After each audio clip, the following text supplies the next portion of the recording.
여러분 안녕하세요. 컴맹닷컴에서 정보와 리뷰를 전달하는 정보맹입니다. 저 여러분들 요즘 최근에 나온 게임 하나 있죠? 굉장히 좀 인기를 많이 끌고 있으면서도 약간 호불호가 갈리는 게임, 바로 사이버펑크 2077인데요 과연 이 게임을 할 때는 어느 정도 사양이 적합한지 한번 여러분들과 알아보도록 하겠습니다. 자, 그러면은 시작하기 전에 구독과 좋아요, 그 다음에 알람 설정까지 부탁드릴게요. 렛츠 고!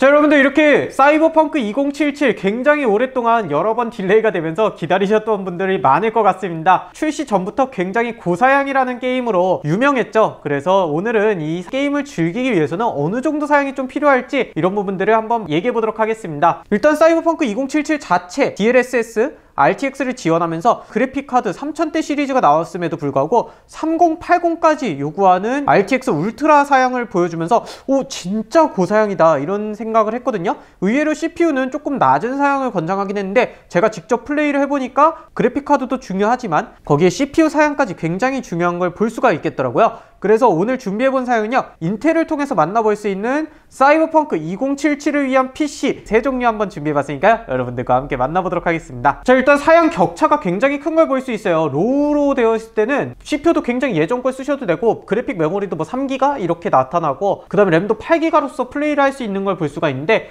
오히려 이제 가장 고사양인 RTX 울트라로 했을 때에는 RTX 3080까지 그래픽을 요구하고요, CPU는 뭐 6700, 그 다음에 라이젠 3600 이렇게 요구하는 걸 볼 수가 있었는데, 실질적으로 플레이를 해보니까 이 CPU의 점유율이 진짜 높더라고요. 그래서 오늘 준비해본 사양은요, 일단 120만원대 만나볼 수 있는 i5, 170만원대 만나볼 수 있는 i7, 그 다음에 240만원 정도에 만나볼 수 있는 i9까지 한번 준비를 해봤는데요, 게임 플레이는 어땠는지 알아보도록 하겠습니다. 자, 먼저 120만원짜리 i5 사양입니다. 가성비를 높이기 위해서 i5의 메인보드는 조금 더 전원부를 강화한 이 게이밍용 보드라고 볼 수 있는 EXB460 V5 제품을 탑재를 하게 됐습니다. 그리고 메모리는 최근에 삼성 메모리 굉장히 많이 올랐잖아요. 그래서 어쩔 수 없이 외산 메모리 위주로 좀 사용했습니다. 지금 이 i5급에서는 게일의 PC4 21300 메모리를 탑재를 하게 됐는데요, 8기가씩 2개를 탑재해서 16기가로 진행이 되었습니다. 아무래도 i5 1400F가 굉장히 좀 괜찮은 6코어 12스레드의 제품이긴 하지만 이 메모리 자체가 25600을 지원하진 않아서 그 다음에 21300으로 조금 더 가성비 있게 준비를 해보았고요.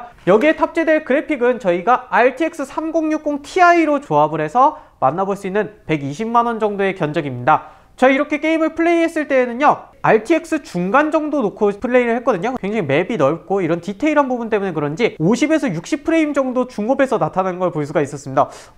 다른 게임에서 50에서 60프레임이다 하면은 좀 힘든데 이런 식으로 나타날 수 있거든요. 여기서 물론 이방성 필터링이나 이런 부분을 더 낮추면 훨씬 더 높은 프레임이 나올 수는 있다는 거 여러분들 참고해 주시면 되고, 1% 로우 프레임으로 봤을 때는 40프레임 정도가 나오는 걸 볼 수가 있었습니다.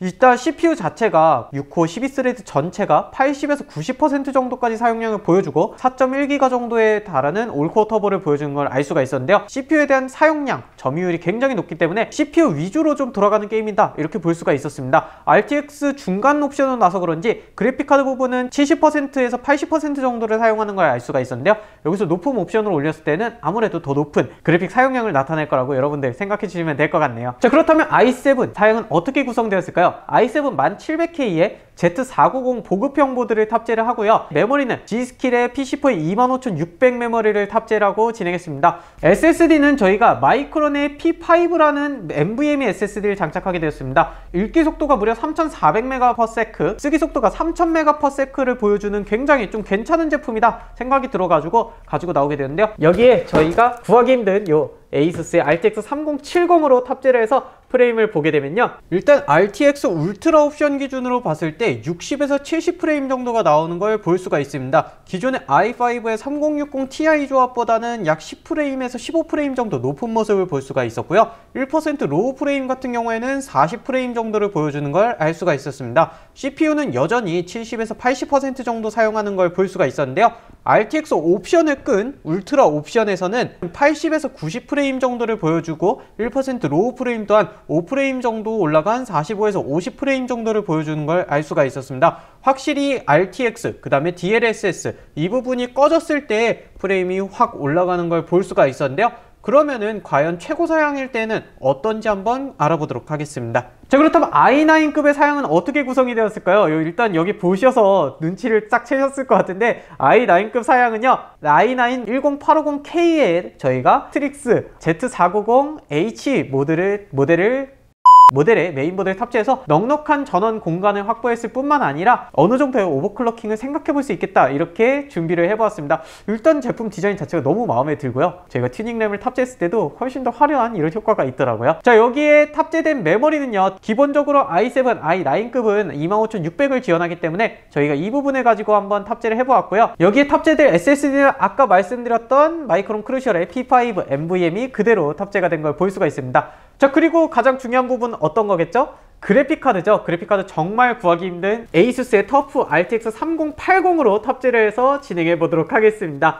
자, 이 정도로 했으면은 굉장히 엄청난 고사양이라는 거 여러분들도 눈치채셨을 텐데요. 프레임은 어떻게 나왔는지 보게 되면요, 기본 프레임은 90프레임 정도가 나왔어요. 모든 옵션을 다 울트라로 한 것도 있긴 하겠지만 RTX 울트라 옵션 기준으로 1% 로우 프레임이 60프레임을 보여준 걸 알 수가 있었습니다.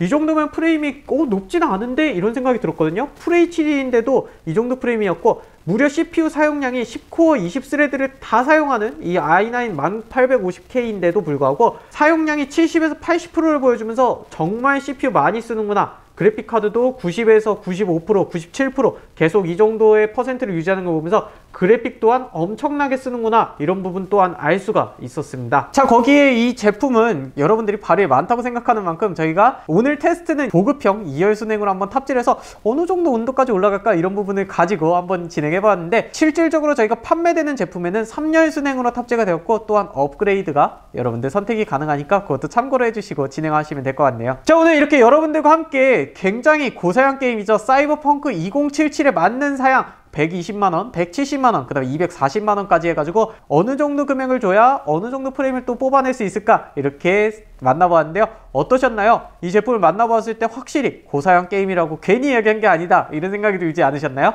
저희가 이 게임을 위해서 굉장히 기다리셨던 분들도 많고 저희 직원들 중에서도 기다렸던 분도 많기 때문에 이렇게 더 신경 써서 준비해 본 게 있었는데요. 인텔이라는 제품과 그 다음에 ASUS라는 또 안정적인 그래픽카드 메인보드까지 저희가 확보를 해가지고 구성인 PC예요. 정말 구하기 힘든 그래픽카드까지 구성이 되어 있을까? 여러분들이 이 정도 사양 한번 생각해 봤다 라고 하시면은 오늘 한번 저희 사이트에 방문해 보신 건 어떨까, 이렇게 생각이 듭니다. i5의 EX-B460, 그 다음에 RTX 3060ti 굉장히 낮지 않은 사양이고요. 거기에 최고 사양 i9 1850K의 Z490 보드부터 3열 순행까지 이렇게 탑재된 견적을 오늘 여러분들께 소개해드렸는데요. 확실히 이 사이버펑크가 높은 만큼 좀 비용 투자하셔서 즐길만한 준비가 되셨나요?